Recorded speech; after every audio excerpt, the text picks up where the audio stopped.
Hi. Our topic is about inferring how friction and gravity affect movements of different objects. Let's begin. Here are the things that we should learn by the end of this lesson.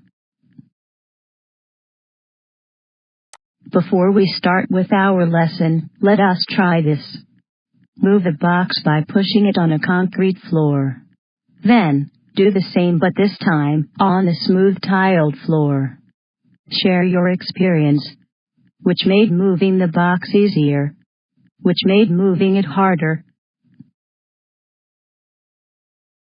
It is easier to move the box on the smooth tiled floor, and more difficult to move the box on a concrete floor, because the concrete floor exerts a stronger frictional force on the box. Let us learn more about frictional force and friction. Now, let us talk about force. Force holds back the movement of a sliding object. It also acts in the opposite direction of the object's movement. Friction also generates heat. This can be manifested when we rub our hands together. We can feel that our hands become warmer as we rub our hands to each other. As we apply force on an object, either by pushing or pulling, a parallel force that is opposite in direction as the force is applied to it. This force is called frictional force. In our example, as the box is pushed, an existing frictional force goes opposite that push. Frictional force is the component behind friction. Friction has three types: dry, fluid, or rolling friction. Dry friction is experienced by solid materials. It can be static or friction force at rest, or kinetic or friction force in motion. Friction can also be fluid friction, which happens between air or water. Rolling friction, on the other hand, happens when round objects roll over a surface. Without friction, walking or moving in a steady manner will be difficult. No friction means no hold on the surface. The possibility is that one will trip or slip while walking.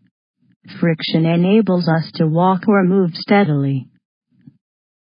Some object-to-object contacts require friction to fulfill important tasks. For example, without friction, one cannot complete a project in carpentry. A nail will always slip when you hit it onto a piece of wood. This is only possible because of friction.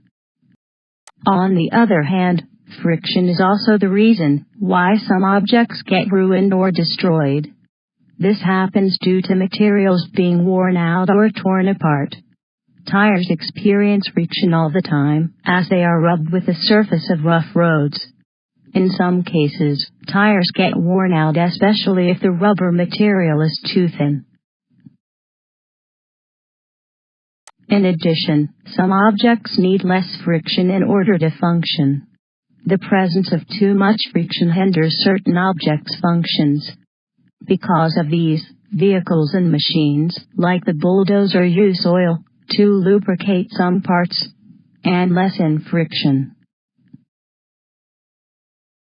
We've recently learned that friction can cause heat. Heat can cause a fire. This is one disadvantage of friction, because fire can be harmful and dangerous. In some unfortunate cases, tires fire up when exposed to very hot surfaces of roads plus the high amount of friction.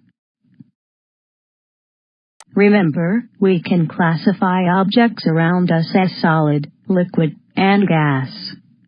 These are the states of matter. Each state has observable characteristics based on the properties of matter, which are shape, mass, volume, and ease of flow. This is the end of the presentation. Thank you.